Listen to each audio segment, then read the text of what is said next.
Welcome back to Blacksheep Barbell Podcast. Today we have Kevin Smith. Kevin Smith. I'm going to check the Tiger score real quick. Oh, come on, dude. Kevin. They lost 5-8. All I'm right. pissed, dude. I'm I don't know pissed. what's going on with this losing streak. I don't know. I'm pissed. I don't understand. Anyways, yeah, today we have Kevin Smith on the show. He's a powerlifter. He's been lifting since he was 28 years old, and he's been competing. He's done a lot of competitions. Yeah. So I'm excited to talk to him. He's got a great home gym, a really nice home gym. So, yeah. Yeah, we're definitely going to talk about that home gym. Obviously, with the gym that I have and work that I've put into it and money I've invested, it's going to be cool to talk about some of his equipment and what all he has in there. Yeah. Well, Kevin, welcome to the show. Are Tigers your baseball team of choice? You keep up with them? Yeah, for the most part. You know, how old are you guys? I'm 47. So 25. okay. 23. So I was diehard Wings, diehard Steelers, diehard Tigers. But there comes a point where I just want to watch a good game. Like, I watched every game of the Stanley Cup playoffs, not just the finals, the playoffs. And my wife was pissed. She's like, it's not even the Wings. I'm like, but it's good hockey. So I can kind of get behind a team when it, like, the reason I fell in love with the Steelers because of the way they play defense. I became a fan in 1992. So I was like 14 or 13, 12 years old or whatever, because I love the way they play defense. And then it just lasted up until the past couple of years. So I can go and watch the Dodgers because of Ohtani. I can go and watch the Padres because of a couple of their players. So I'd rather watch a really good game. I will always root for the Tigers, but I have no problem seeing another team win when they're put together right, they play right, and they're exciting to watch. Yeah. I agree. You know, some of these teams and some of the caliber that some of these players are playing at, like Ohtani, you know, some of the newer guys like Skubal right now, but it's like, yeah, it's just good baseball. Yeah. You know, good players on other teams. It's just exciting to watch them and, you know, see that all-star in them, and it's fun. I've seen Verlander a couple times before he left town, and one of the games was they were trying to do a rain out, and the people gave us tickets, and they were with us, and they're trying to get us to leave. I'm like, it's Verlander, and he's dealing in the rain. Yeah. And I'm like, we're sixth row. I'm like, you guys can leave. I'll Uber back or whatever the fuck. I got my own money. I said, I'm staying. And they left, and me and my wife stayed there. They went, well, they didn't leave, but I'm like, this, even my wife, who's not a sports fan, she was like, he's out there. He's out of his mind. He's pitching. I don't remember who he's playing, but it's just phenomenal. So I'm gonna go. And I went and seen Ohtani before when he came to Detroit. It was awesome. And Mike Trout just came back. But yeah, the players are really what make the league to watch for me, or of any league, you know, baseball, football, hockey. Yeah. Ohtani, I think I saw a video of him doing like some trap bar deadlifts with like 500 pounds. Jesus. So much. For a baseball player, That that guy. is impressive. Yeah. Yeah. And the fact that he pitches and bats and he's solid at both. I know. I don't think there's ever been somebody like him. Honestly, I think Babe Ruth. it's like the only time. Le- Yeah, and I think he's better than Babe Ruth now, probably. I believe his He's hitting that numbers are, you know, when it's all said and done, his numbers will dwarf what Babe Ruth did. Maybe not the home runs, but Yeah. pitching wise and everything. Yeah. You always like hear the controversy too of like how, you know, like how improved players are nowadays, right? Their speeds that they're throwing at and all the recovery stuff that we have. And you look at back then and it's like, yeah, they put up some good numbers. There's no knocking that, right? Like their stats are solid, but look at the pitch speed and everything back then. I know. It's like I don't know if Babe Ruth would be the same kind of player nowadays, you know, like in this. People just pitch faster. It's just they throw faster. Yeah, you know, those guys in the off season way back then, they had to go work in the coal mines. They had to go do the hard, tough jobs just to make it through an off season, to live, to make it to the next baseball season, to make no money. And for the things that those guys did back then is crazy. Well, Kevin, thanks for coming on too. And I just wanted to get into, because I talked to Drew Sweeney, which he's, like I told you, he's an old teacher of mine, which is pretty cool having him on. And he was talking about how he started in a garage gym, and I think it's your gym. That's what he said. So he said you had a pretty nice gym that you built over the years. So when did you get started with that? Why did you want to do that? So I'll leave out some of the before stuff, but at the time I started powerlifting, I was 28. I'm 47 now. And Drew kind of got dropped in my lap, or actually he chose me. I think the story goes, Drew came to this gym that we were both going to, and the guy who brought him was just not normally there on that Saturday. And me and my crew were doing our thing. And at the end of the day, Drew goes, "Yeah, I'm training with you now." That's literally what he said to me. And Drew was a big guy. He was already into powerlifting. I'm like, okay, whatever, just, come on in. And I don't know how much longer after that, but they asked me not to come back because of gym politics or whatever. And I already had started about thinking about just putting a gym in my garage, which I had 400 square feet, very, very small, not even a full 2-car garage. And I had a deadlift bar. And so after I left, there was a gym down the road that had a monolift because I can't walk out. So we would train there in the monolift, and then at my house we would bench and deadlift. And except that came a little bit later. So the opportunity, I got to give credit to my wife, number one. You guys married yet? Yes, no? No. No. Well, Nope. you'll find this out. So your money, the money that you make is the house money, the family money. And I had an opportunity at my job. I'm a utility worker, to take a temporary role and make some really, really good money, like an excess amount of money that came with overtime. So I go to my wife, I'm like, if I make X, Y, and Z amount of money, I could buy this, this, and this, and they completely outfit the garage. And it was supposed to only be these couple things. And we were going to have another gym membership type of deal. Short story long, I kept doing that temporary role, kept being able to make extra cash, and I just started buying and buying and buying everything. And you can see behind me, I got kilo plates. And Yeah. like, I think I was the first garage gym around with kilo plates. And it started with 2, then another paycheck, buy 2 more, another paycheck, buy 2 Yeah. more. And I'm talking about like $4 a pound. These are Ivancos. These aren't the Rogues or anything. These are Ivancos and Akirians. And Nice. so I think that started in 2015, looking at one of my banners here. So then we just outfitted everything. I put some cheap ass heat in there. We had no air conditioning. It was about 8 or 9 of us in my little, 400 square foot garage. And, I kept getting this temporary work, and I have all these people, and I was banking money. And my wife was like, we need a new roof on this place because it sucks. And her and my buddy go, why don't we just tear it down and build a new one? So we talked to a contractor, and he's gave me a price of like 50 grand. I'm like, I kind of felt like in White Man Can't Jump, when Woody Harrelson goes, I got 6 grand. I'm like, I got 50 grand. So for about 2 or 3 months, they tore the garage down, and I went from 400 square feet to 700 square feet with 11-foot ceilings. Wow.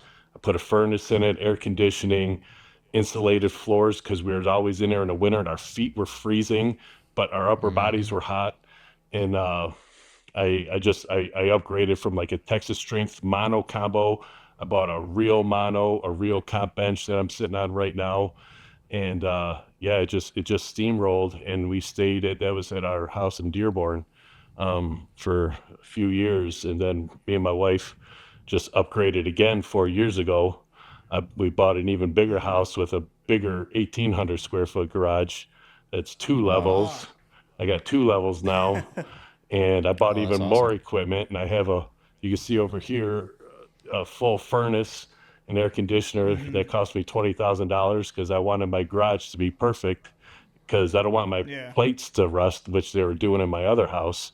We used to call it Moist Plates Gym, because we know about that. Yeah. Any garage gym person knows in the wintertime, you got any type of heat going, the cold gets out of that steel, and you got some slippery ass shit. Oh yeah. So, Yeah. I deal with that all the time. I have a decent garage gym too, so it's awesome hearing about it. I have like Rogue calibrated plates. I like that you got the Alico and Ivanko. Those are nice. Yeah. I was going to ask you, where did you find those? Those are so hard to find if you're not getting them brand new off their website. Well, that's where I found them. Okay, brand new. Yeah, I got the on the bottom of my bench here. I got the 50-kilo plates, so they're 110 pounds each, which are brutal. We don't use much anymore. I got Ivanko pound plates with they're like the bullet hole ones. Yeah. I got those hundos. This has been fun, and again, credit to my wife. She's never said no. She's always said, because this becomes a passion. And then this is like my bar night. Like I literally just got trained in about 20 minutes before we got on here. And I had 5 guys in here, 5 of my closest friends that I see 3-4 times a week. And we laugh, we make fun of each other, we call each other names. And this is my bar night. And I don't drink and stuff like that. I walk the 8 steps to my garage from my house and I get after it. And, it's serene. I kind of miss, Gen Pop Gym a little bit because you do meet other people and you never know. I've met kids at the other gyms and I brought them in, not kids, but, other dudes. And we bring them in because they want to learn powerlifting. They'll see me incline pressing, some impressive weight, and they say, "Hey, where do you do that?" I'm like, "Well, I'm a power lifter, blah blah blah," and you know how this story goes. And they come around for a while, and it's just it's cool to have this. I've had people walk in at my old house. My buddy, he came over when the first time when he saw it, and he just dropped his bag. He goes, "My God, dude, this is crazy." He goes, "I can't believe you built this." I go, "I don't. I barely have an education, and this is what I've done." Yeah, it's definitely a good feeling having that space and being able to provide that space to other people. Like you said, you're, instead of going out to the bar, they're lifting with some buddies, and man, there's no other feeling like it. No, Such a good time, and just spending the hours in there and the good equipment. And I remember when I was buying equipment, I used to look at it like this isn't for me. Like I would have everybody else that would come to the gym in mind. I'm like, hey, so-and-so would like this. This would be nice. We could all get to use this. And it used to be a lot of my thought process when I was purchasing equipment. You want to know how far I took it? To be honest with you, when me and my wife were buying this house, we looked for houses for about 9 months. And when me and her would find something we liked, I texted everybody, "Is this too far for you to drive?" I'm hand to God. And not that if somebody said no, that, I'd have to, like Drew doesn't come out here anymore. He's got a family. He's got a very busy life. But initially when we first moved out here, he did come for about 5-6 months, but he built his own garage gym because he wanted to be a dad, and 100% respect for that. That's what you got to do. Your family is number one. But he still wanted to get after it at his house. I used to call it Odd Lift South because that's what I named my gym, Odd Lifts. Odd Lift South, and I still call that. I think he actually has a little plaque made up for it. But yeah, that's how far I took it. You talk about equipment. I always ask guys, "Hey, what do you think we can get?" And one guy said dumbbells. So for my birthday, I bought myself $2,000 worth of dumbbells. Because I also, if they need it, then I need it. Everyone's like, "Well, just get those adjustable ones." I'm like, I'm not doing that. That's not who I am. I'll save the money and put the time and thought into it and get the right stuff. Why did you decide to stick to just doing a garage gym instead of like opening up your own business as like a public gym? So, before I answer that, everybody who trains here is my friend. I've never charged anybody a dime to train here because I always thought like it doesn't make sense to charge my friends money. I pay for the electric. I pay for that. I have a pretty good job. I'm not trying to toot my own horn, but this is my gift back to powerlifting. A lot of people, they do coaching or they help at meets, which I've done my fair share, setting up and judging at meets and stuff like that. But I give back. I give back to my friends, and I've invited other people and they've come in and used it. But that is my gift back to the sport, allowing this place to be never charging any money.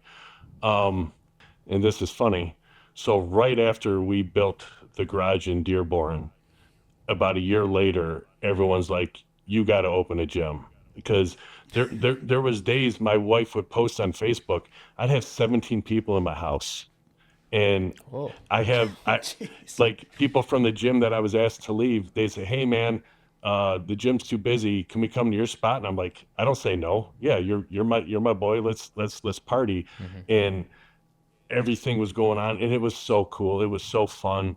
And then me and my wife and another one of my training partners at the time, we started looking at spaces, and we found one, and it was in a horrible part of town of I won't say the name of the city. I don't want to disparage it in any way, but it felt so right.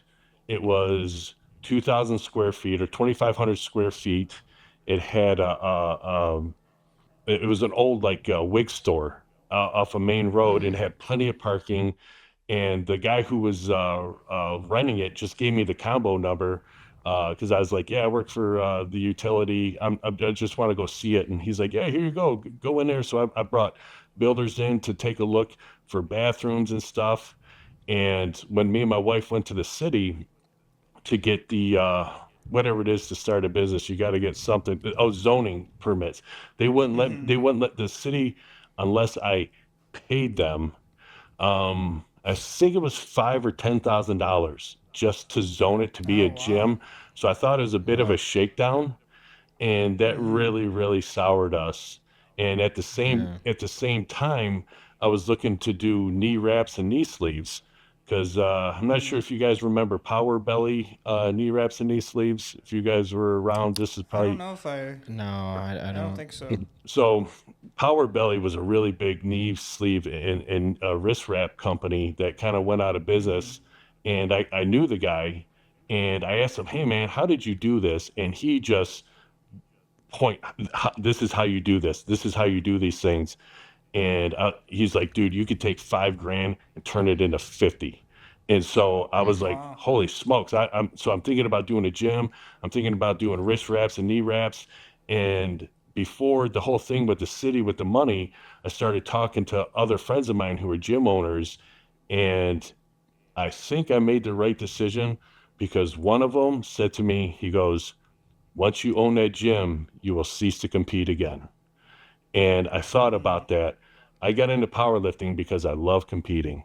I hate training. I absolutely hate it. I'm no good at it, but I am really good at competing. I'm very good on comp day. So that really kind of made a lot of sense. Now I still have dreams of owning a gym, but Mhm. every gym owner I see, they become less and less lifter than they do. Like you guys had Jeremy Hornstra on not too long ago. Yeah. I watched that podcast. He hasn't done much now. I know he had a major injury, but since he's become a gym owner, you haven't really seen him do much competitively. And he even kind of talked about it. Yeah. It's Yeah. all about his gym, and I understand that. I like competing. I got into the sport to compete, not to be a business owner.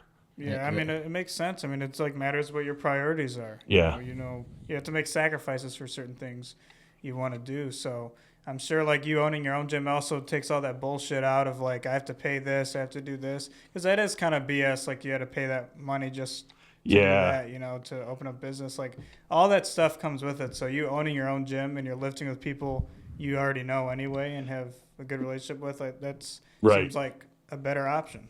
Yeah. And like, this is my bills are my house payment and my utilities. I'm always going to make that. I'm always going to do Yeah. that. So I will always Yeah. have a gym. And this is I think it was the best decision. The wraps and knee wraps thing. I wish I kind of would have done that because I don't really like what's out there now, to be honest with you. And if you talk to Drew, well, no, he probably actually hates Power Belly. I got a funny story about that. But they for about a year and a half, man, they were, as the kids say nowadays, the bee's knees of fucking wraps and shit, Yeah. man. They were so good. They had good sleeves, good wrist wraps, good knee wraps. But I don't know why he I think he just stopped. But yeah, I kind of wish I would have done that because I'm not really happy with what's out there today. Yeah, I know there's like you get like your Inzer, and I've kept up with Mark Bell and his gangster raps and knee sleeves and everything. And speaking of him, like I guess maybe it's similar, I don't know, but like with Mark Bell, he's got his gym out in California, and then he has his products, his line of wrist wraps, knee sleeves, and everything. But if you look at him too, he's kind of diverged away from the whole powerlifting thing. Like he has a powerlifting gym, but it's like he's doing running now and functional fitness stuff, and he doesn't really post content in there anymore. The sport has, and I don't want to say an age limit, because one of my training partners is 60 years old, natty, been doing it for 30 plus years. My hand to God, he's still getting better. No bullshit. Really? He had shoulder replacement 3 years ago, and his deadlift is still getting better. He's got a knee problem, so he doesn't really squat, but his bench is getting better, and he's 60. So that's inspiring. Jeez. And every Wednesday he's in here, and me and another guy who's 55, who's still getting better, we train with him, and Rob sets the pace. Rob is a 60-year-old. He's setting the fucking pace, man. And we're like, Rob, we've been here 20 minutes, and we're already at our top sets, dude. He's like, I got shit to do, boys. And you just, it's awesome. So, the guys like Mark Bell, I think, powerlifting is this big in the grand scheme of things. But the people who love it, love it. This is what we're all about. But CrossFit, bodybuilding, all that stuff, it has a broader audience, more money to make. Health is Mark Bell is chasing dollars. His whole life is about that. I don't disparage him. That's what we all want to do, is make money. But if he would have stayed just strictly powerlifting, he probably definitely wouldn't be living as fat as he is now. Yeah, because he was huge. He was pretty big back then. Yeah. I wish he would have kept doing those powerlifting meets, because him and Jesse Burdick used to have record breakers, and the last year he had it, I got injured, so I couldn't go out there, and I was really, really bummed. Those two guys that used to put on really good meets, the Backyard Meet of the Century is a really good thing to watch if you guys haven't watched it on YouTube. When you got Eric Lillybridge, Stan Efferding, all the big names of the time, Dan Green, the Lillybridges, Chad Wesley Smith, or am I thinking? Everybody's in that meet, and it's so fun to watch, and it's like you don't see those anymore, and it's kind of a bummer, because the bigger names have moved on to other things, and I kind of miss them days already. Here I'm still kind of plugging along. Yeah, and I feel like social media and all these big names, they want to try to advertise something of their own and make a living doing this stuff. So it makes sense why they diverge into something else. But I kind of wish they stuck to it a little longer. Speaking of Dan Green, is he still in powerlifting? I haven't seen. It's funny. This is back in the day. I used to see his animal cage stuff and everything. Yeah. It's funny you bring him up. Me and him used to be really, really good friends. He. Oh, really? Yeah. He stayed at my house for a weekend. We actually went into a restaurant, and they thought we were somebody. And they actually closed down this restaurant. It was in downtown Detroit. They closed down this restaurant for Quentin Tarantino. And me and my wife and Dan and his wife come walking in, and they must have thought we were with them. And they just let us come in and eat. And then about 20 minutes later, Quentin Tarantino comes walking in and sits down at the table behind us. And I kind of got a picture of me just kind of like this, Really? Yeah. And so Dan, I just saw a thing on him. I believe he competed in the animal cage this year, but I know he's gone through some injuries, and him and his wife have grown their family quite a bit. And like we're talking about the gym thing earlier, I actually talked to him when I was thinking about my gym, and he was like, Kev, he goes, you got to get women into the gym. He goes, women will make you money, so you got to have a clean gym. You can't just have some dirt ball type gym. You got to have it. It can't be all powerlifting. He goes, that will not make you money, because he started Barbell in his garage, and then he turned it into something. And even what's his face, Jeremy Horshaw, talked about it on your podcast, how Dan has like 6 separate rooms to his gym, and that makes a lot of sense to do. But I know Dan, I don't know if he's competed in a long time, but I know he lifted in the cage. Like I said, we're not friends anymore, so I don't really follow him. That's something that we were talking about too, like having, like that's ideal, because obviously we want to open up a gym one day too. We're in the same thing where we have like a garage set up, and we don't have too many people come by now, but back in the day, I mean, you're talking like 8+ people, and they always say, hey, you got to open up a gym. That's what we wanted to do. And we've talked about like plans with it. And that's always, we're like, that would be perfect to have like separate rooms, you kind of have your powerlifting section, more of your bodybuilding section with machines and whatnot. And there's so many different avenues you can take when it comes to setting something up like that. Yeah, there's a lot of risk, a lot of reward. I thought Jeremy, again, that interview you guys did with him was so awesome. I listened to it when I was cutting my grass, and I really appreciated the way he broke it down. He's like, how many members do I need for this? How many members do I need for this? And then he's like, how many members so I could just do this? I mean, he was a firefighter, probably with a 401k and a pension. So he really went out on a limb. And you got to think health insurance. I don't know what his wife does or whatever, but those are all things you guys have to take into account when you want to open up that gym. And I did too, not that I was going to leave my job. Mine was just I was going to open up kind of a key situation. Maybe you have like a key fob at the door to let people in and out. I didn't want to do it to where I would quit my job or anything like that, because my job's pretty sweet. But that was my thoughts. So if you do it, you really, he gave you guys the baseline for how it's going to go. And I remember he spoke about COVID, how COVID, I kept my doors open and people just flocked in. I actually had to put a post on Facebook for my garage because my mom has cancer and my mother-in-law had cancer at the time. And I didn't want people to come to my house and, because people show up with other people when you're not home, and that's kind of shitty. So I put a post on Facebook, hey, Eyelifts Gym is closed until further notice. And people were texting me like, dude, are you serious? I'm like, yeah, dude, I got a sick mother that I'm going to be going to see. I don't need someone bringing some shit and losing my mom. That makes a lot of sense. I mean, that is dangerous, especially in that situation. Yeah. I have an aunt that's going through cancer right now, and she can't be around certain people and, can't be in the public that much. So that makes sense. Yeah. So, it made a lot of sense at the time. But like I said, Hornstra gave you guys the foundation for what you need if you really, really need to do it. Like he said he was just buying shit and just figured out for it later. And me and my wife we spent one night just looking at how much we need to get a minimum amount of equipment in there so everybody could have something to do if we had 20 or 30 members.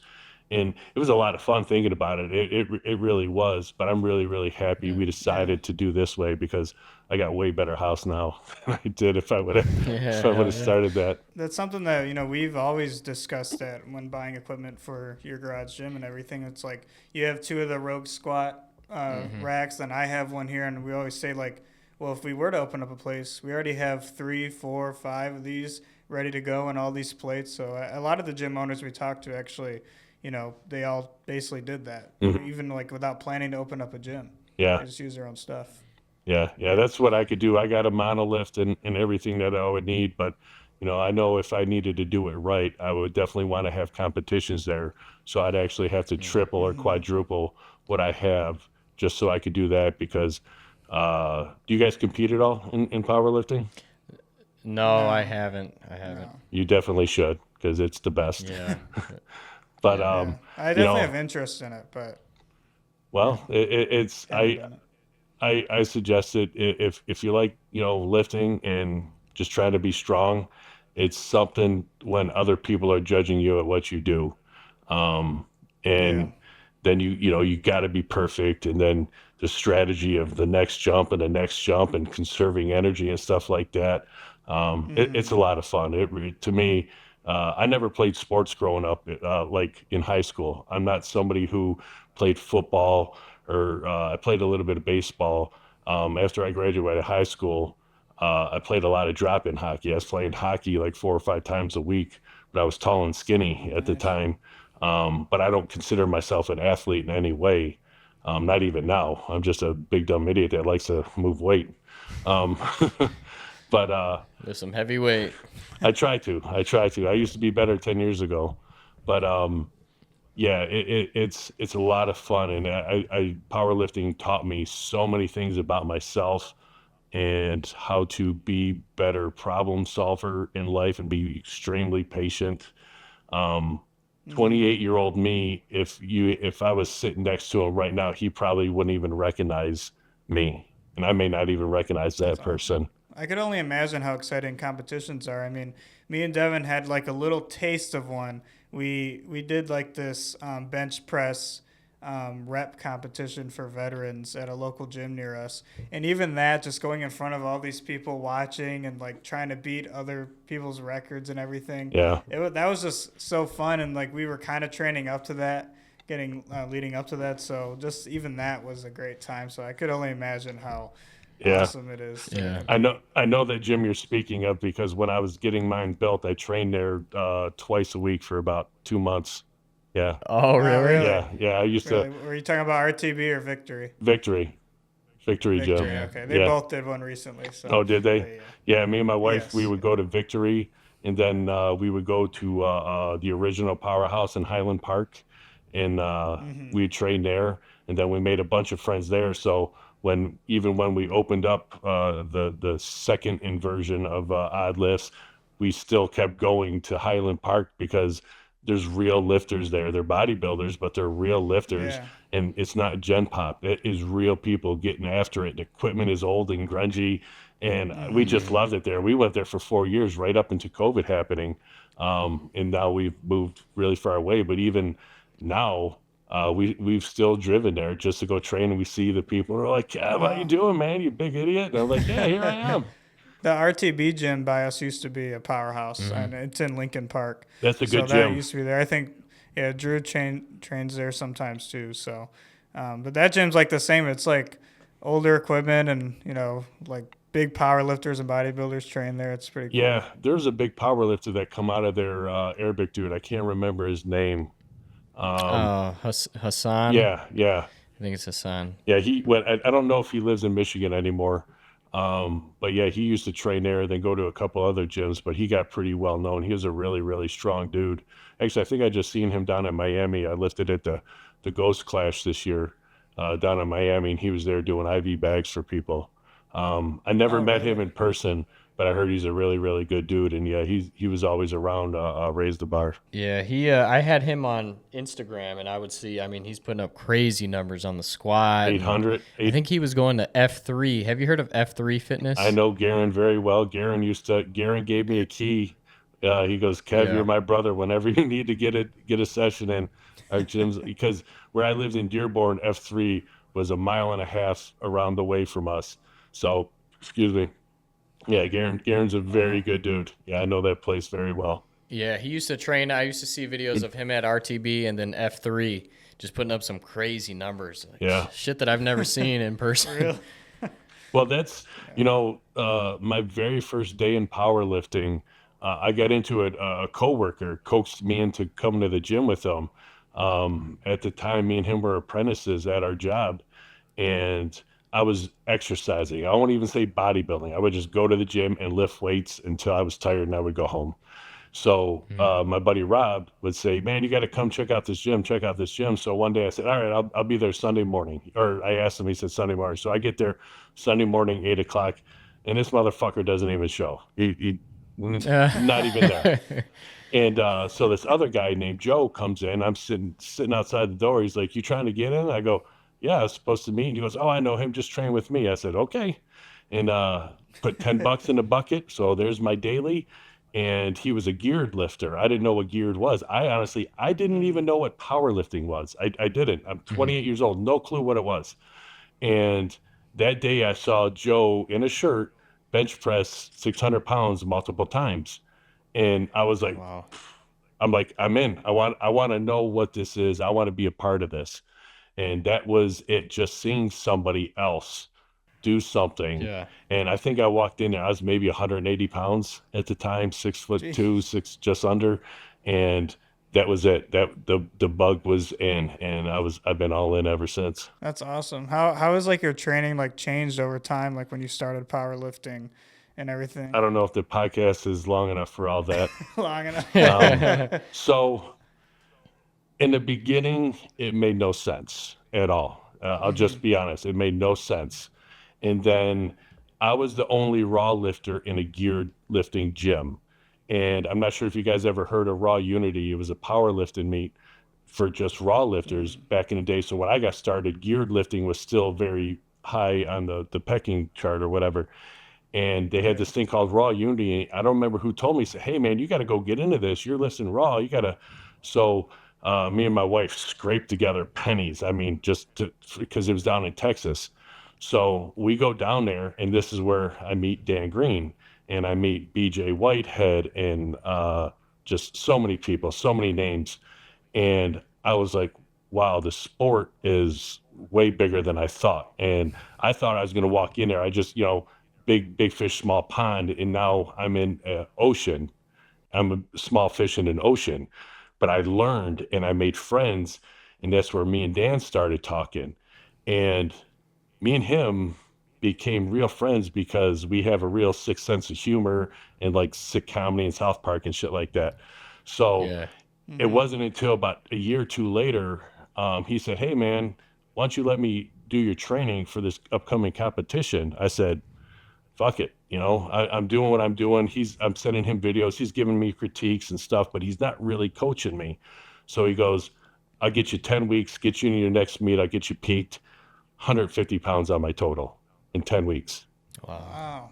Nope. Oh my gosh. No bullshit. And Yeah. so like he lives in California. I'm here in Michigan. So he would start texting me at like 11 o'clock at night, our time. And then me and him would be up almost 2-3 nights a week, super late, just going back and forth about my videos, about this, about that. And I learned so much that after that, I had so much knowledge. And then when I read articles or programs from like a Brandon Lilly, Chad Wesley Smith, or Brian Carroll, I had a better understanding of what they really were talking about, just having worked with Dan. So I give Dan a lot of credit for what I've done in the sport, even though I've done even more so after I left his coaching. But it was the mindset that I learned that you really got to be all in.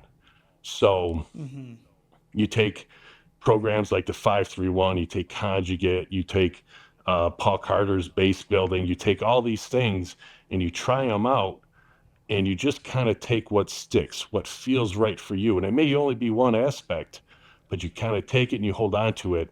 Then you try something else, and now you got a second little thing, and you kind of wrap them up together.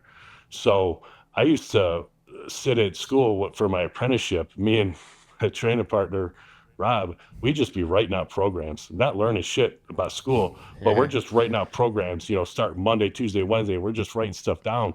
And I'm just bouncing ideas off of myself, and I'm just saving them. And then I'm reading this version of 531. Then I'm reading Brian Carroll's 1020, and then just trying a piece of it and trying. So if you look at my training now at what I do, it is a mixture of so many different things that what I did then, especially in the beginning, was a bunch of bullshit. But then when I got with Dan, it all made sense because he just kind of said, focus here instead of being all over the place. He brought my focus to where it needed to be, was just get strong. Don't worry about trying to use the most band tension today. Just lift the fucking weight today. And it really helped a lot. So over the years, like now is different because I'm 47. I took 2 years off from the sport because I got a promotion at my job, and I had to concentrate on that. And sadly, I did it right at the peak of my lifting career, if you can call it a career. My 38, I was at my absolute best when I was 38. Then I had 2 years of injuries. Then I got the promotion. I had to concentrate on work. But when we bought this house 4 years ago, my wife was like, we didn't buy this house for your friends to train. I'm like, yeah. I mean, you know what I'm saying? Again, she's a great wife. She's honest, and she'll call me on my shit because I was concentrating too much on work. And she's like, we could have bought a house on a fucking lake instead of this fucking giant garage. So I was like, you know what? You're right. Get my shit together.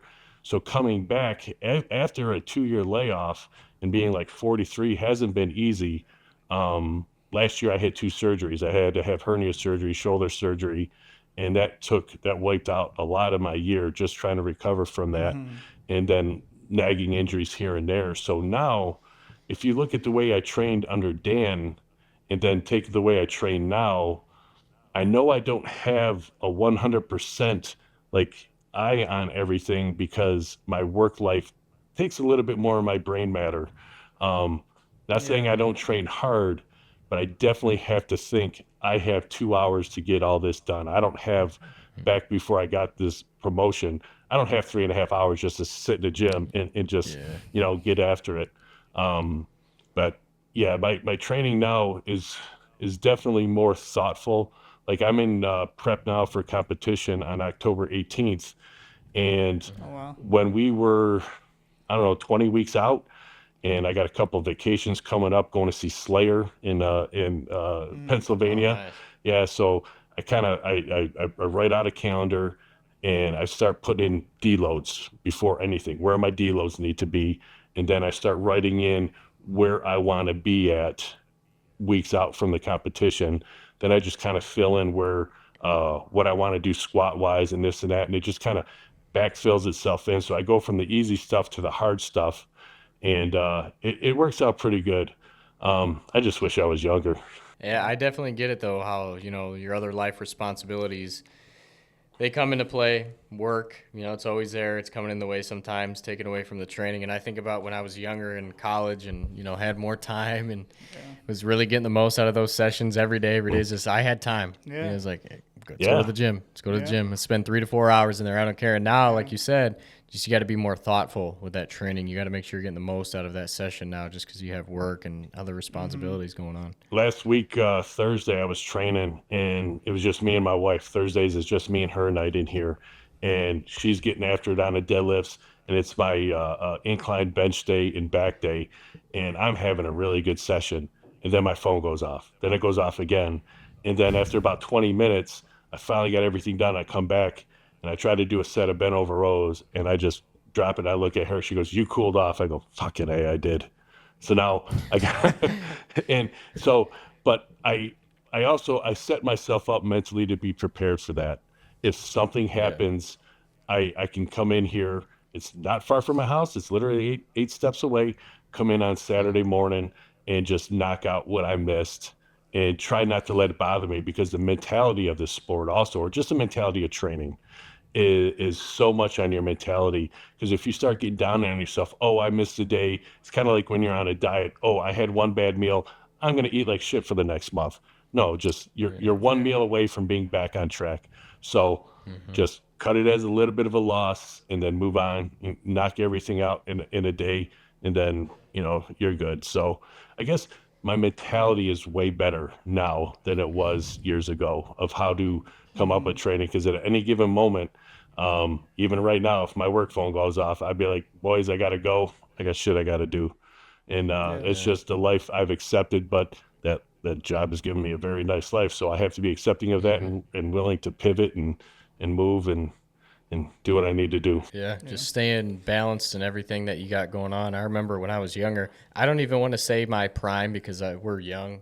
We got so much time to improve. But when I was at my strongest period was when, I was in school. I didn't have a whole lot going on other than that. And it was like lifting was like, it was school, and it was lifting was here. Lifting was at the top. It was like, this is my focus. I don't care. I'm not missing a session. I'm not missing a meal. Like, my whole goal in life right now is to get stronger. Yes. And, as the years go on and you start working and, working more hours and you got more responsibilities, it's like, damn, I hate to see the gym kind of fall down a little bit, you gotta not start, as intense. You got to start getting economical with your training session. Like, you got to start thinking, what do I absolutely have to do? What has to be hit on this day? Like, today was my main comp bench day. I had to make sure I hit all my comp benches, make sure I hit all my I have my accessories laid out in order of importance. So I even write out my program for how I do my accessories, in which order I do those, because if my phone goes off, at least I got the top 2 done. And if I don't get, the bottom whatever this week, not the end of the world. At least I got the main number 1, then, and on down in. And if I get through a whole session, phone didn't go off, I'm good. So Yeah, you got to get real economical, and you got to start thinking, what if this, what if that, what if you get off late, what if traffic, here in Michigan, traffic is just horrendous. So, Oh yeah. there's the cones everywhere. I got to battle four different traffic jams on my way home from my work every day. Oof. Yeah. So, but yeah, so if you get home late, well, what am I trimming off? Well, I'm going to trim off this one. And I'll try to get it on the back end of another day. If not the end of the world. There's always next week. But as long as you have your prioritize of your training of what means the most to you on that day, you'll be all right. I like that you have that mindset too of like you're still trying to really improve all your lifts, because it's really easy to just maintain. It's really easy, Yeah. like, okay, I'm just gonna go in today just to maintain what I have. But you're still training for a competition. Like, you Yeah. need to make sure you're improving on these lifts every week. So you juggling that with your job, like, that's important. That's cool that you have that mindset. That's really good. Well, like I said earlier, I don't really like training. I like competing. Yeah. Um, Yeah. I like to have dates in my head. So like I've had this October meet in my head since April. I knew Oh wow. so, and then I already got. Well, I was hoping I would have my next date after that planned already, but I got a feeling I'm not sure if that competition is going to happen next year. But I've had that one, and now I've already got a backup meet around that same time. I have to train for a date. I can't just come in here and, to me, maintain. I don't know how to do that. I really don't. There was a period where one of my training partners, one of my longest training partners, somebody I knew since I've been, I think, in third grade, there was a span of 3 years. I did a competition every 2 months. I never got better. I wasn't getting no better, but I got addicted to competing. My wife's like, Yeah. come on, dude. You're fucking doing this every 2 months. Wasting. But seriously, I think I did 18 competitions in a span of like 3 years because I just Oh, love Wow. competing, and I got a little bit better here and there. But there was so many, garage competitions that I can get into because I just loved Yeah. it. I loved being judged for what I was doing, and I learned a lot about myself that you shouldn't do 18 competitions in 3 years. I saw you posted, like, when you were doing squats, you said it's something like you hurt your abductor or something. And Yeah. I saw you say, like, you doing squats a little wider kind of helped that. Yeah, it makes no sense, but I could explain it. And I thought it would hurt, but I had to try it because Yeah. when you're trying to move forward, if something's in your way, you kind of gotta to try to get around it. So, back when I was younger, I used to squat really wide stance. If you look at some of my older YouTubes, which I post most of my lists on YouTube. I really having a lot of Yeah. fun with posting on YouTube. Excuse me. But my very first 700-pound squat, I'm naked knee and I'm super wide and I'm hitting depth. So not that I watched that video recently, but I was like, what the hell am I going to do on Sunday? So I was like, I'm just going to try to see what squatting wide felt like. And soon as I was warming up, I'm like, oh, I'm putting everything in my glutes and my hamstrings, and my adductor is almost completely out of it until I push out of the hole. And just for a split second, I kind of felt that strain. But when I squat wide or close stance, it's really, really coming out of the hole. It's Yeah. really aggravated. So this past Sunday, I squatted up to 548, and I got into the hole. I was bearing it an inch below parallel, and Wow. I'm having my guys, because I haven't squatted this wide in such a long time. Normally, I don't have guys watch my desk, but every set I'm like, where was I? How was I? How was I? And they're like, dude, you're right on. I'm like, fucking sweet. I mean, it's not where I want to be, but I'm able to do something while I'm trying to avoid getting worse and I'm trying to recover. So again, I got a roadblock, I pivot and keep trying to move forward. Now, I hope in October I can squat my normal stance because I'm way more powerful. But if I have to stay wide, I'm going to obviously have to subtract a good amount of weight off of my total. But I'm still going to be able to compete, have fun with my friends, because almost all of us in this garage are competing at this competition, which will be a lot of fun. We Oh, haven't nice. done it in a long time. So it's one of those things where I have, this is going to sound very arrogant, but I have the skill level to when something doesn't work, I could adapt and move forward because of, fuck, man, 19 plus years of doing this shit in many different ways. So, but yeah, and I have the balls to do it. A lot of people just shut it down. Oh, I can't do this. Yeah, fuck that, man. Yeah. I'm a fucking power lifter. I'm well, this is fucking Hell weights. yeah. You know? Hell yeah. Yeah. All right, Ethan, get back to squatting, man. Yeah, I hurt my lower back. I feel like I said this every episode, but Sorry. I'm done saying it after this one. I hurt my lower back like over a year ago on doing a deadlift because I took a break doing a deadlift for a while because I used to live in Georgia. Then I moved back up here. And then I hit a couple reps. I was only supposed to do one, but it was just like too much weight that I haven't worked up to. And I hurt my lower back, and it still bothers me to this day every once in a while. And I notice every time I squat the next day, my back hurts way more because I think it's a disc issue. But I did find out hack squat doesn't hurt it. So I've been hack squatting a lot. So I've been doing that. Well, good. But yeah. As long as you're still doing something, man, you know, Yeah. don't make it worse. You know, like me, I've hurt my back so many times, and then living a chiropractor, living a masseuse, getting the needle injections with the stim on it. Yeah, I've wasted so much. I shouldn't say wasted, but I've spent so much money on that shit just to keep moving forward in a sport that nobody cares about. But I understand what you're saying, dude. I have been there. Yeah, I just wish it would get better, but we'll see. It should. I mean, I've hell, like I said, man, I've had in this sport now 5 surgeries, and yeah, don't let it stop you, man. Just figure a way around it. Try to not make it worse, and just keep doing what the fuck you're doing, man. Yeah. It really is. Excellent. It really is. I mean, it takes a toll on you mentally when you have that little tweak or that injury, and you're so used to training so hard, and now it's like you're getting that pain every time you do something. You're like, what the fuck? I know. I've torn my pec numerous times, and Jeez. I'm really bad with years of when I do stuff. So I'm just gonna say last year. I think it was last year.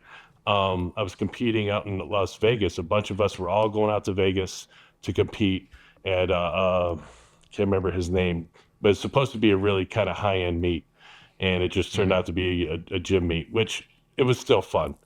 But literally my last bench session, I tore my pec, and I was so pissed because it didn't only affect my bench, it affected my squat and my deadlift. So I'm doing everything I can. I think we had 10 days before we were leaving, and my buddy's like, well, you got to do this protocol where you bench every single day. You got to do 150 reps. So seriously, but it's like, just start with the bar, 150 reps, not all at one time, just to get blood in there. Then you tear a muscle, you grab like a kettlebell and you try to rub it out to get the blood out of there. Then you do more reps, and then you do a little bit of flies. And I ended up 10 days after tearing my pec, as I went to the doctor, he did an ultrasound. He goes, yeah, you got a huge little hole in there. I'm like, fuck. So, Damn it. and what's funny is my wife, everybody loves this story. My doctor is my friend on Facebook. So every time I get hurt, I send him a message. Hey, what time's your lunch? I got to come in and see you. I don't even ask him. I tell him I'm coming to see him.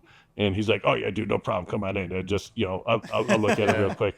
And, but I ended up benching just under, I think it was just under 400 pounds at that meet. But I took all the weight out of my pecs because of experience and the ability to know how to bench. I just brought it out, dropped it, and they let you sink it. And as long as you pause it, I just exploded with my back and just, boop, and it moved like an empty bar. I'm like, fuck, I should have went 450. That pec's just holding on for dear life. Like, Pec's like, what the fuck you doing, dude? It's like, hold on now. Yeah. But I've tweaked my pec before, and that sucks, dude. You can feel it with everything. Especially, I noticed trying to do pull-ups or something, with my hand up, it would stretch right here, and it sucks. That's where it always goes, is right there, dude. Yeah. Yeah. Yeah, I've been lucky. Thank the man above. I have never torn my tendon because I've torn this one 3 times, and this last time was my left one. I'm like, what the fuck? That made no sense. But I was being really stupid that day. I'll be honest. I did something I shouldn't have been doing, especially that close to a competition. But yeah, I tore the pec. But I've always only tore muscle bellies, which is thankful that those heal a lot faster. So, You know, you could be good here. You start going up in here. Now you got to worry. That's that little tendon. And yeah, that's 8 months. You want to be that. Yeah, that's a bad one. We've all seen those videos, those horrible videos of someone's pec Yeah. moving this way, or it's the bicep. There's that famous So one it's where horrible. Larry Wheels was spotting that guy on the incline, and I hate that video. I was just thinking about that. Yeah. That's what first video popped up in my head. Yeah. You just see the whole pec shift Yeah. over. yeah, it's like, he just got a tit implant. It's horrible. It crosses my mind every once in a while. I'm like, oh God, I just know. don't want that to happen. And especially it's like too, you know, after you do experience that injury or that tweak and you start doing that movement, that's what's in your yeah, mind. it's like PTSD, You're like, dude. oh no. Yeah. Yeah. You start feeling a little something, you're like, shit. Yeah, I was benching the same video last week in my my YouTube video. My top set for the day was supposed to be a set of 3 at 374, and on the second rep, I felt like I put all the weight in my pecs, and immediately my brain is, you know, that fight or flight, like get this fucking, because I'm afraid something's gonna tear again. So I stopped the set, and I talk a lot with my training partners because we've been training partners for years. I'm talking, everyone here is longer than 7 years been training with me. So I'm like, Wow. I felt like I almost just tore my pec. And he's like, what are you going to do? I'm like, I'm going to do it again, but I'm going to do it better. You know? You're like, well, I got some more sets to go. Yeah. Well, you know, that's my mindset is like, I know I fucked up technically. I don't want to bench with my pecs. I want to bench with my back. So I went from the 2 down to a single, and I made sure, oddly enough, like right before I bench, I try to really, really relax. And then when I go to push the bar, then I get like super like tight into it. So I made sure I relaxed really good, and I kind of just listened to the music for a split second, and then I take it out, and then I just twist my back down, and then he gave it to me for that set, and I was like, oh shit, this is easy. And then boom, it was nice and easy. So I did it for another 2 sets just to make sure, because when the weight gets heavier, you guys know this, everything changes. You know, the weight on your back, the weight in your hands, or even with a deadlift, once you take that first tug off the floor, your warm-ups are your warm-ups. But when you're in that working realm of 90+%, everything changes mentally, because now that's when shit goes wrong. It could go wrong even more. So you gotta be ready for it.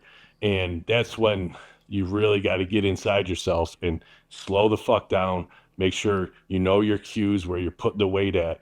And I think the one set where I thought I was just rushing it, most likely. I was just being an asshole, rushing shit for no reason. That's the thing I love about heavy lifting and powerlifting, just strength in general. It's just that your own self-induced fight or flight. You know, you're up in that 90% or higher, and it's like, all right, I got to fucking lock in, because this weight can hurt me. Yeah. And it's like, we're doing this to ourselves, right? Like, we want it, you know, and it's a good time, man. It is. Sweeney or Drew used to say that I never got good until the weight got heavy, because I don't remember how many years he trained with me, but I'd be like, bench is moving like shit today. And he's like, yeah, okay, yeah, right. And I'm saying that at like 315 or whatever. I'm like, fucking suck. I'm just going to do something else today. And then I smoke like 450 on a bench for like a set of 5. He's like, yeah, you're a sandbagger. I'm like, but I've thought about it. It's one of those things, like, I wasn't taking the 315 serious enough. That was the problem. It's I internalized, and I turned myself on at the 4 plates and whatever moving forward. But it's the sets at 315 where I probably should have paying more attention. That is something I do now with the lighter reps. I try to get in tune a little bit sooner with what I'm doing. So there's another thing that's different now, because back then, you know, even when I was squatting, it seemed like every week I'm squatting 700 plus pounds for this reps or that, and deadlifting and the same thing. I would always struggle, and then I would make the heaviest set look easy, because you're 100% focused on that one rep. And that's what I like about powerlifting. You know, strongman is very impressive, and I've seen it live, but I got to be perfect for these 4 seconds to move this up and down and not put the weight in the wrong spot, or I'm done. I like just being perfect for that one set, that one rep. that's what really, really digs me about this sport. Yeah, I mean, it's like all that work up to it, and it's like nervousness and everything, and like, oh God, I hope I hit it. I hope nothing goes wrong. Then once you get to that, and you're trying to hit that weight, it feels easy most of the time. You're like, oh wow, Yeah. I could do more. Yeah. like, like I experienced that way back when I tried to do like 225 for the first time. I was so nervous about that. That's a big milestone for someone starting out. Yeah. And I hit that, and I ended up hitting 235 that day instead of 225 because it felt so easy. So Yeah. 225 is everybody's goal at some point or another. Jeremy Horscher with the Yeah. 675 or the Julius Maddox with the 780. At some point, that 225 was his. So, you always think the best benchers in the world at some point really wanted that 225. So, yeah, I understand wholeheartedly, dude. yeah, I hope Julius hits that 800 soon. Have you heard anything about that? If he's trying to hit that again, or? No, in all honesty, I don't know what goes on much anymore in the sport. It seemed like I don't want to say it's a little weird now, but the main players, the people that used to kind of do things, aren't really involved as much anymore. It's really kind of like a weird, quiet time. I feel is social media, but like you got it doesn't feel like there's as much going on as there used to be. Like every other weekend I could jump on Facebook and go to certain federations to see what, they'd have meets and stuff. There's just not as much as there used to be. So and I don't also have as much time to look at social media to see what is going on. Like I used to. Sadly, I used to follow a lot more lifters, and I don't have the time for it because I'm concentrating on me. I'm concentrating on my training partners, and when I do have time to do stuff like that, I'm just trying to read about this or that or the other thing about this stupid sport of how to make my body as a aging geriatric here stick together. Yeah, it seems like that kind of took a quick change within just a few years because, I mean, I don't know. I think I look back to like 2020 and I feel like powerlifting, Larry Wheels was up there. That's when Julius was chasing that 800. I think Dan Green was still, I don't know, from what I remember at that time, he was still, putting out a lot of good content, a lot of other people too. And it seems like just within a few years, it kind of maybe took a step back. Yeah, yeah. I wonder. People always thought, maybe this would get them somewhere, powerlifting. And it took a lot of people, a lot of places. I may have never made $1 from powerlifting, and I've probably spent more money than I would like to admit on it. But I am rich in the sport because of the amount of friends I've made throughout the country. Mm-hmm. I've traveled to places I never thought I would travel to compete because I love traveling to competitions and stuff like that. I lifting in my home state was fun, but going up against people who I never met and whatnot was always really, really cool. So me and my wife, usually I would do about 2 travel meets a year, and we'd do a vacation out of it. But yeah, I don't know. I just wonder if people aren't putting as much into it as they used to. Like, John Hack, he's kind of the king of the hill right now. I follow him on YouTube, and his content is a little sporadic right now. Mm-hmm. I know he's been doing a little bit of traveling and stuff like that, but he doesn't have a competition coming up.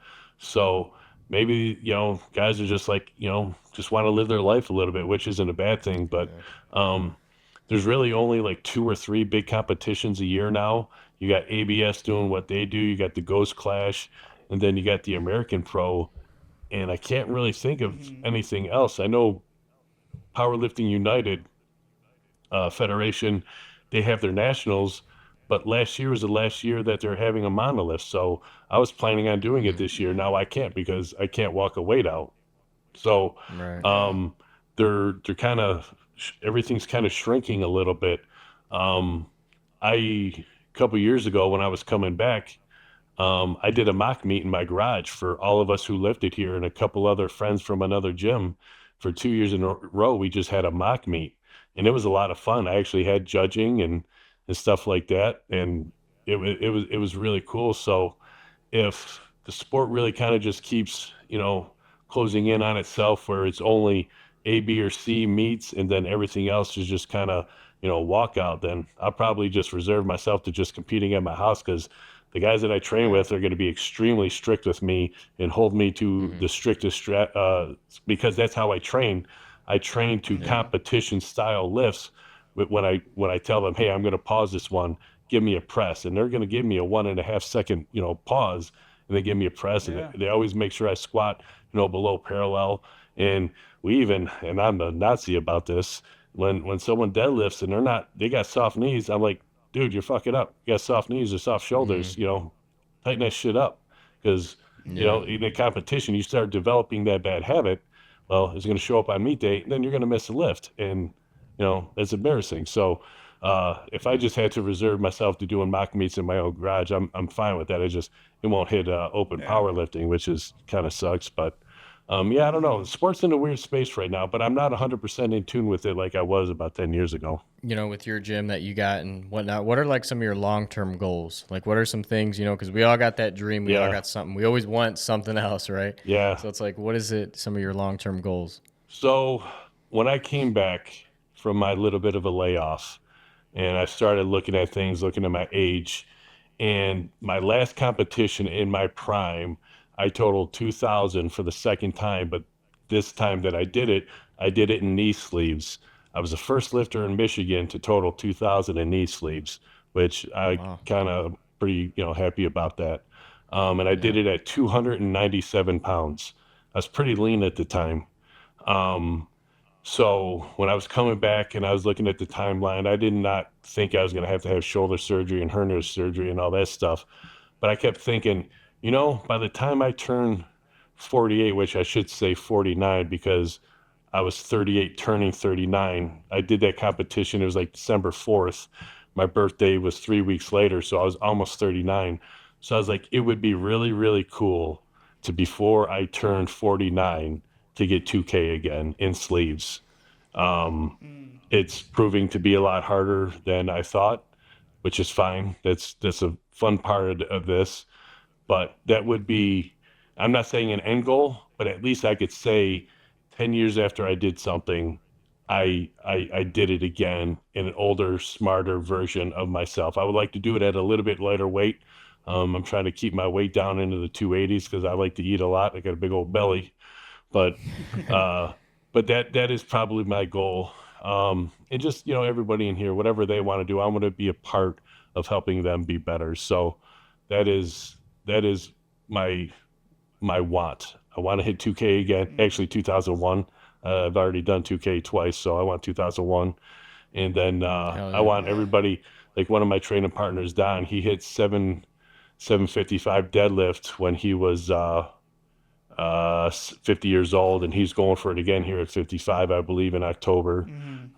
He's knocking on the door of that. I want Rob to get his 500-pound deadlift, first ever raw. He'd be 60 years old. My buddy, other training partner, Gary, I want to see him get an 1,800-pound total. He was a bench-only guy that went full power. And one of my training partners, Dan, I can't remember what his total is, but I just want him to keep getting better, whatever I could do, whatever tweak. So my goals are also goals for them. I want to be a part Awesome. of whatever they want to do, and whoever else comes in here that's consistent, player in this garage. I want to be a part of whatever their goals are. Yeah, there's something great about that too, like them improving like in your gym as well. Like them Yeah. using your equipment and everything. Like there's something like beautiful about that. That's why we love those big gym sessions as well. Yeah, yeah. And like I said, a lot of the guys have been here for so long, and they show up every week, and whenever I need a spot, they're always here. Some guys come in on their non-training days if I miss something because of work, and they know I got to get a number in, and we'll all speak, hey man, I can make it here. So they'll come in and just spot and load for me to hit some stuff, or me for them. If I'm injured, I run monos and take videos and stuff for guys. So yeah, we're more than like a powerlifting crew, which I hear there's not many of those anymore. But yeah, we're pretty much family in this joint. But it's it's awe-inspiring, and I love every second of it. What's your like numbers right now with SPD? My squat. Well, when I competed in April, I hit a 640 squat. I benched 4. I wish it was 5. 435, and I deadlifted 661. Nice. The squat was subpar. because I blew a squat command, and if I miss a lift, I don't ever make a jump because I don't want to get stuck with a opener weight or whatever. But I was Yeah. probably primed for about a 680 that day. The bench was why didn't I go for 450? Something happened, but I really was primed for 450. But if you watch the video on YouTube, you'll see my 435 damn near moved like an empty bar. So I think 460 probably would have been there. Oh yeah. But Oh yeah. and my deadlift was about everything I can get. 661 was about the top end for that day. Right now, my numbers aren't nowhere near there because I'm now about 25 pounds lighter than I was in April. I've been dieting down, going through a little bit of health stuff, but that's just being old. Got to get cholesterol, blood pressure, and everything all figured out. So, getting smarter with my diet, walking more, things like that. But in April, if my adductor heals up, I mean, if I bench 450, I squat low sixes, and I could pull low sixes, I'd be happy with that. So 1,600-pound total, not where I thought I'd be, 6 months after my last, you got to deal with your health. It's been real busy at work with me with the heat being in the utilities. I've been getting killed at work, so stress from that. But, I got to be happy if I get 1,600. I was able to compete. I was able to have fun with my friends, and then I just move on to the next one and just push for better numbers then. Yeah, those are great numbers, man. I saw you like post a YouTube video. You're like, my deadlift sucks. I'm like, no, it doesn't. Look at these numbers. What are you talking about? Yeah, I'm extremely hard on myself, and I try to make fun of myself a little bit. I think, and that's something I started doing with the YouTube videos is because nobody posts their misses or their shitty lifts. So Yeah. I was talking to my wife about it one day. I was like, I'm gonna start doing YouTube videos. I'm gonna put all this shit in there. I'm gonna put it all in there and then I'm gonna talk about it because people will just post their good lifts and say I did this. Well, what's the meat and the potatoes of the story, bro? What's going on? So that's why I kind of started doing the long form. I've had people say, oh, you need to kind of do a little bit more, how you do this and how you do that. I'm like, yeah, but everyone kind of does that. Oh, you can do this to help this. I just want to, yep, this is what I'm doing, and this sucked today. I should have been better. I put this weight in the wrong place, but concentrated on more next week. This is why I'm doing this exercise because it helps this lift. And try to just do 5 to 8 minute little week-long training videos, and hopefully somebody who's old like me kind of takes gets a little bit out of it. And if there's something in there that I suck at, I'm definitely going to expose myself. And nobody noticed in my last week's video, well, somebody did, that I was wearing 2 different shoes. And That's great. yeah, I broke my shoelace, and I was like, well, fuck it, I'm not going to undo that shoe just to do this shoe. I'll just put that shoe on. So I was wearing 2 different shoes. Awesome. Yeah, I mean that's cool that you put that in there, though. I mean, it even teaches you and other people that it's fine to suck at these lifts at this time. Like you're gonna improve. I think it's important. Yeah, So. it's Like honest. it happens to everybody too. Yeah. Like everybody's gonna fail a lift. Everybody's gonna have a bad session. Like, Yeah, and it's honest, man. Just be honest with people. I'm not always good. Most of the time, I suck. And on competition day, I'm pretty damn good. But most of the time in here, I'm sucking. And there's a video I posted. I think it was a short where it was deadlift day. It was just me and Rob, and I'm just swearing and I'm cussing it. And because I was wearing a microphone, I just wanted to see how I was that whole day. And then when I was going through the videos, I'm like, wow, I look miserable. So I just kind of chopped everything together.